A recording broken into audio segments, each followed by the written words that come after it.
Okay. Papaya doing homework. School homework. This is how I do my school homework. I eat it. I eat it. Yum, yum, yum, yum. Where is your homework? Sing.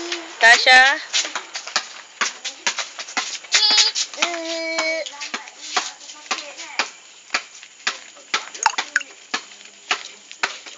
So if your teacher asks you where is your homework, what do you say?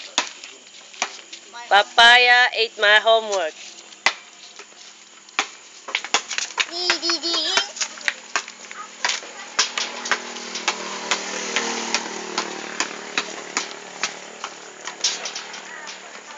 Nah, kejar rumah siapa kena makan kambing? Tidak kejar rumah tuh kosong. Belajar berarti lu kan macam mana yang Nah. jalan gitu kan? Kan gitu. Macam ni kan